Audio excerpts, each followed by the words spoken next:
Hello बच्चों, आज का हमारा टॉपिक है moment of inertia, chapter number 1 rotational dynamics में। लेकिन मोमेंट ऑफ इनर्शिया पढ़ने से पहले हमें कुछ मोशंस के बारे में पढ़ना ज़रूरी है। सबसे पहले है circular motion. Circular motion of object around a circular path is called a circular motion. ये तो सभी को पता है कि अगर एक बॉडी ऑब्जेक्ट सर्कुलर पाथ में सर्कमफ्रेंस ऑफ ए सर्कल में अगर रिवॉल्व कर रही है, this motion of that object is called circular motion. Next is translational motion. A body is said to have translation if each particle of the body has the same displacement, same velocity and same interval of time. Means क्या हो रहा है कि अगर कोई object एक translation motion में है, मीन्स अगर एक ऑब्जेक्ट यहाँ है, यहाँ से इसे मोशन मिल गया और ये इस तरफ जा रहा है, तो ये पूरा के पूरा बॉडी इस तरफ मूव होगा। मतलब इसका हर एक पार्टिकल इसके साथ मूव होने वाला है। इसी को कहते हैं हम ट्रांसलेशन मोशन। ये पूरा ऑब्जेक्ट जो है ये एक साथ मूव होता है, मतलब इसका हर एक पार्टिकल, ऐसा नहीं है कि कुछ पार्टिकल पीछे रहकर बाद में आए, एक साथ ये पूरे ऑब्जेक्ट के पार्टिकल क्या हो गए, सामने की तरफ जाएंगे। इस तरफ फोर्स लग रही है इस डायरेक्शन में, तो ये मोशन ऑफ ऑब्जेक्ट हो जाएगा translation motion. Next is rotational motion. The motion of an object body is said to be rotational if every point of body moves in circle about common fixed line called axis passing through the body. Means इस axis के along, ये axis के अगर through हमने अगर देखे तो इसके अलॉन्ग जो रोटेट कर रही है बॉडी, तो उसका ये जो मोशन होगा ये रोटेशनल मोशन होगा। नाउ सर्कुलर मोशन भी ऐसा ही लगा हमें और रोटेशनल भी ऐसा ही, लेकिन सर्कुलर मोशन में हम एक्सिस को कंसिडर नहीं कर रहे हैं, हम ऑब्जेक्ट के मोशन को। यहाँ पर भी ये रोटेशनल मोशन है, बट यहाँ जो एक ऑब्जेक्ट हो गए यहाँ पे इस पॉइंट्स पे यहाँ पर, तो ये परफॉर्म कर रहे हैं सर्कुलर मोशन, और ये पूरा एक एक्सिस के अलॉन्ग जो मूव हो रहा है ये होता है रोटेशनल मोशन। तो कंफ्यूज मत होइए, ये दोनों भी सेम है, बस समझने की कोशिश कीजिए कि जो उसके ऊपर पार्टिकल्स है वो परफॉर्म कर रहे हैं सर्कुलर मोशन, और ये पूरा मिलकर एक जो रिंग फॉर्म हो रही है एक्सिस के अलॉन्ग वो होता है रोटेशनल मोशन। थोड़ा और समझते हैं इसे। देखिए, a ball is here, ball एक कंसिडर करते हैं। अब यहाँ से ये बॉल यहाँ से यहाँ डिस्प्लेस हो गया है, तो ये उसका हो गया translation motion without rotation. As it is ये बॉल यहाँ से यहाँ आ गया, ठीक है, तो ये जो हो गया ये हो गया उसका ट्रांसलेशन मोशन। अब जगह पे अगर ये रोटेट हो रहा है तो वो हो गया उसका rotation, because it's rotate along an axis. Axis के अलॉन्ग इस जगह पर ही क्या हो गया, ये अपने खुद की प्लेस पर ही रोटेट हो गया है, तो ये हो गया रोटेशन मोशन। अब ये दोनों को हमने प्लस कर दिए, मीन्स ट्रांसलेट भी हो रहा है और घूम भी रहा है, मतलब आगे भी बढ़ रहा है और घूमते भी जा रहा है। Translation plus rotation, this is called an rolling body. इसी को कहते हैं हम रोलिंग बॉडी, जब दोनों साथ में होती है, मतलब वो घूम भी रहा है और रोटेट भी हो रहा है और ट्रांसलेट भी हो रहा है, तो ये जो होती है ये होती है रोलिंग बॉडी इन दोनों की। ओके, नाउ होप ट्रांसलेशन और रोटेशन आपको समझ में आ गया होगा।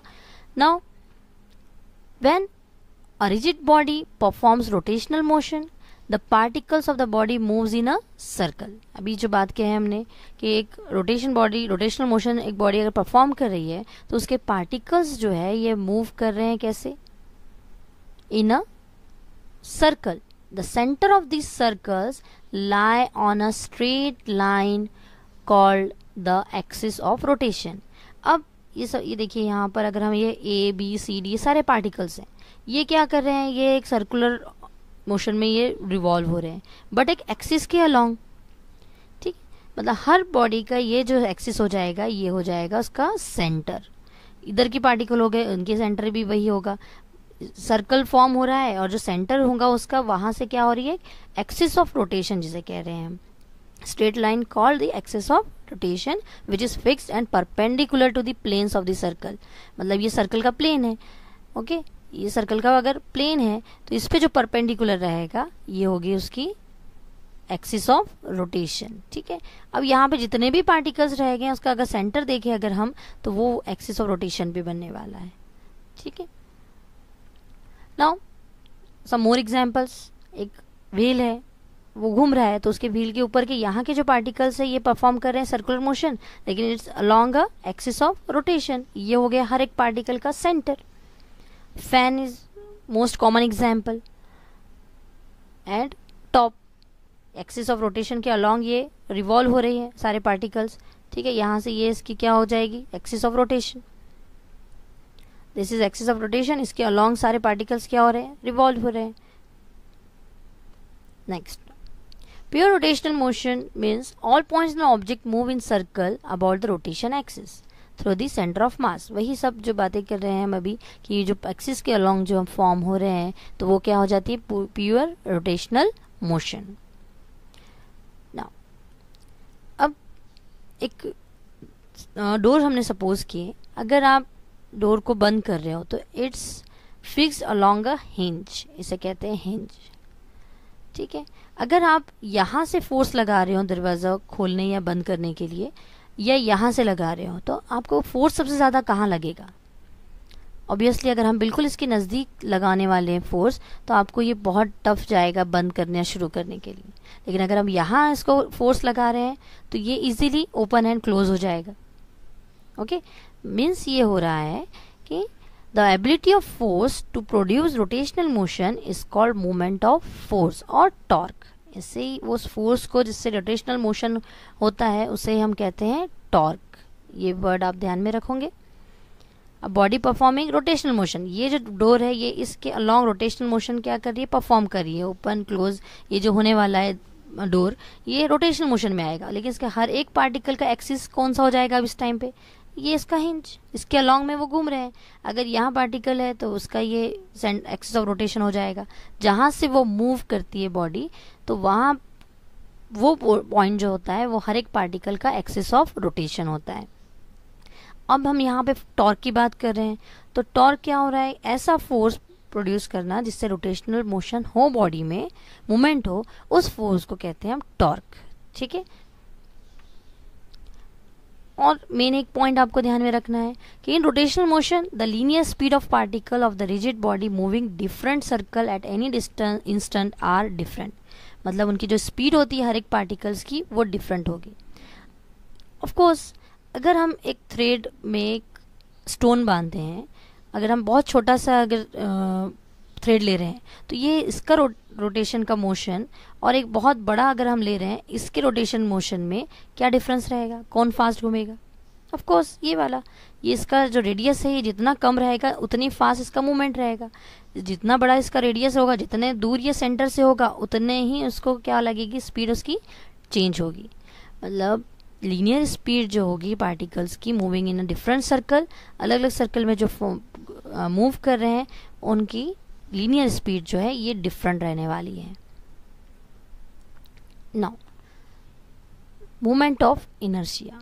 अब main topic moment of inertia पढ़ने से पहले हमें ये जानना है कि इनर्शिया होता क्या है। आपने Newton's first law of motion पढ़े हो, व्हाट इज इनर्शिया, उसी पर से निकलता है। In translation motion mass of the body is a measure of inertia. Newton's first law क्या कहता है कि every body is in state of rest until and unless external force applied. Means एक ऑब्जेक्ट है, जब तक इसे बाहर से फोर्स नहीं लगाओगे ये मूव नहीं करेगा।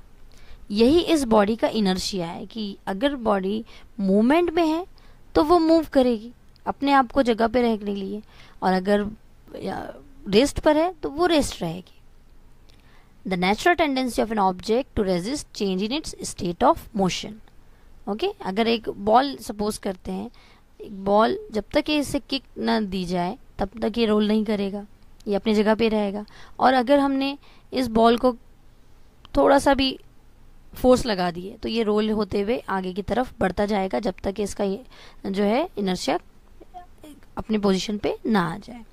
The natural tendency of an object to resist change in its state of motion. Examples, ये common example 7th 8th standard से आप इनर्शिया पढ़ रहे हो तब ये एग्जाम्पल वहाँ था।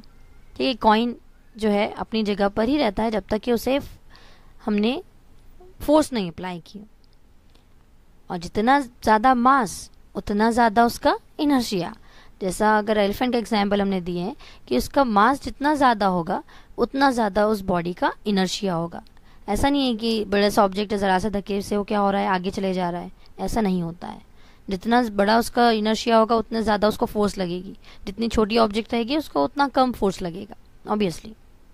सो a quantity that measures the inertia of rotational motion of the body is called moment of inertia. Okay, अब इनर्शिया आपको समझ में आ गया है कि अपने आप को जगह पे रखने की जो फोर्स होती है, जो उसे क्या कह रहे हैं हम, इनर्शिया। यहीं पर इसे, इस टॉपिक को और अच्छे से समझने के लिए हम एक एक्सप्रेशन के थ्रू इसे और अच्छे से समझ सकते हैं, जिसे हम कहेंगे kinetic energy of rotational body. ये तो समझ में आ गया point. A quantity that measures the inertia of rotational motion of the body is called moment of inertia. Now let's consider one figure here.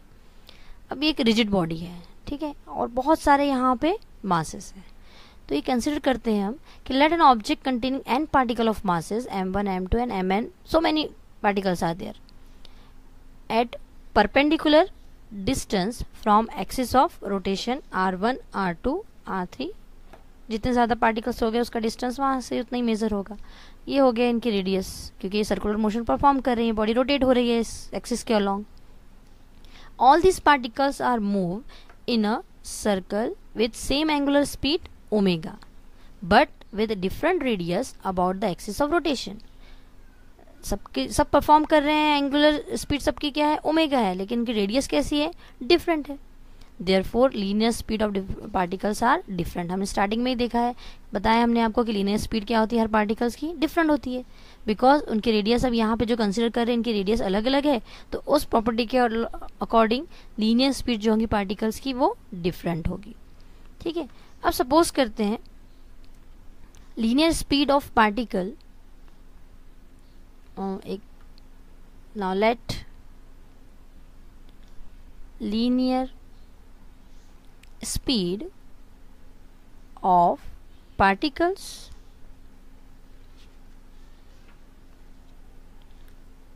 are, particles तो बहुत सारे हैं, तो उनकी जो लीनियर स्पीड है वो किससे डिनोट होंगी, v से। फर्स्ट पार्टिकल है उसकी लीनियर स्पीड v1, v का formula v equals to r into omega, ये पता है, सर्कुलर मोशन में आपने डिराइव कर चुके हो इसको। तो v1 इक्वल्स टू r1, और ओमेगा तो सबका कॉमन है, r1 ओमेगा। ऐसे ही सेकेंड पार्टिकल की v2 r2 omega, so on, that is vn equals to rn omega n। ये n पार्टिकल की लीनियर वेलोसिटी हो गई। Now we have to find the kinetic energy of that particles. The kinetic energy of these particles whose masses are, yes, m1 m2 m3 and so on mn। अब kinetic energy है, particles में energy है, तो वहाँ मास भी है उनका, तो पार्टिकल्स का मास हमने सपोज कर लिया m1 m2 m3 equals to half mv square. ये तो फॉर्मूला पता है आप लोगों को, काइनेटिक एनर्जी इक्वल्स टू क्या होता है, हाफ mv स्क्वायर। तो फर्स्ट इसका क्या होगा 1 और ये v1। ऐसे ही सेकेंड पार्टिकल का हाफ m2 v2 square and so on. But we have v1 equals to r1 omega, means m1 और यहाँ आ जाएगा r1 ओमेगा होल स्क्वायर। ऐसे ही हर पार्टिकल का निकलेगा। अब इसे सॉल्व अगर हम करते हैं तो half m1 r1 square omega square. Now वहाँ एक पार्टिकल नहीं है, so many particles are there, तो total kinetic energy of that particles, total kinetic energy of particles are k in rotational equals to half into m1 r1 square omega square plus half m2 square r2 square omega square plus so on half m2 mn rn square omega square. Now half and omega square common निकाल लिया हमने बाहर, remaining term is m1 r1 square plus m2 r2 square plus so on mn rn square. Now this become half summation of m I ri square, where I equals to 1 to n into omega square. This is kinetic energy for rotational object, and this I into omega square, kinetic energy of that body in rotational motion. Now this I is nothing but summation of m into r square. Okay, और अगर total body की हम अगर बात करें तो ये हो जाएगा I इक्वल्स टू, अगर सपोज कर रहे हैं कि m जो है mass of all objects, all particles, and r is radius of all particles, अगर इसे हम कैपिटल M और कैपिटल R से डिनोट करते हैं, then moment of inertia is mr square. This is our moment of inertia in rotational motion. Okay,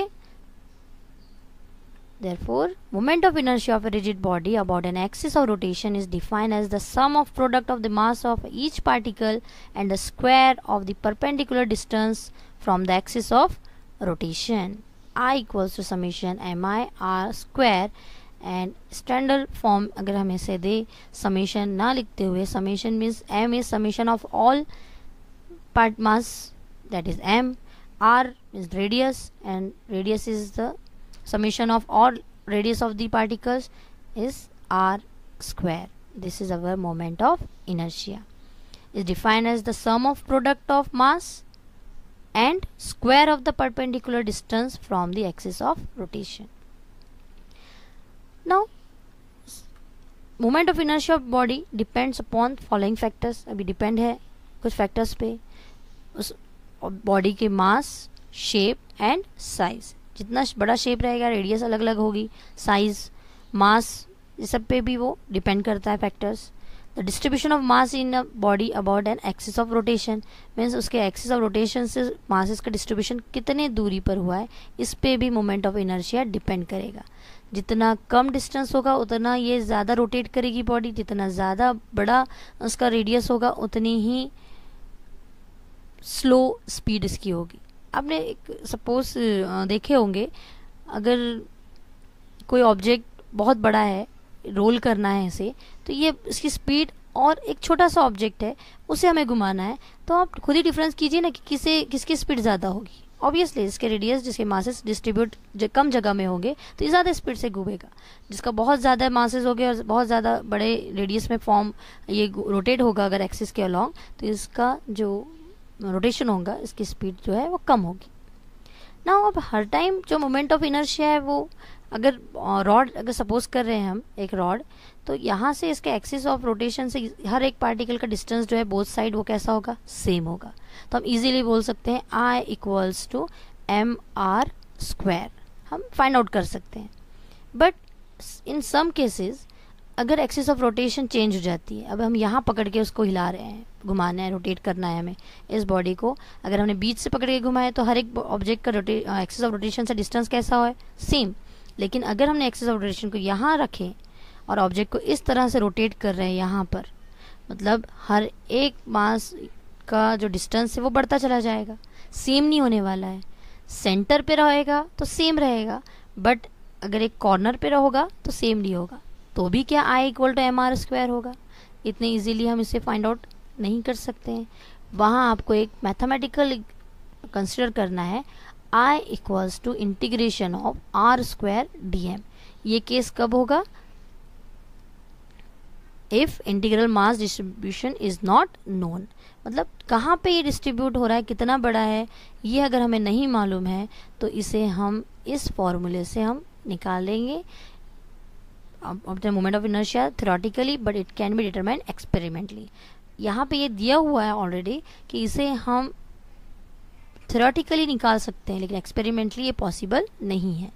यहाँ पे ये दो में डिफरेंस आपको समझ में आ गया होगा कि यहाँ हमने इसे सेंटर में होल्ड किया है, यहाँ हमने एक कॉर्नर में किया है. इसका डिस्टेंस यहाँ से अलग है हर एक ऑब्जेक्ट का. अभी हमने इससे पहले क्या बात की है कि हर एक मास का जो रेडियस होता है वो ये सेंटर होता है उसका, मतलब सेंटर पे एक्सिस ऑफ रोटेशन जो है उसका सेंटर होता है हर एक मास का.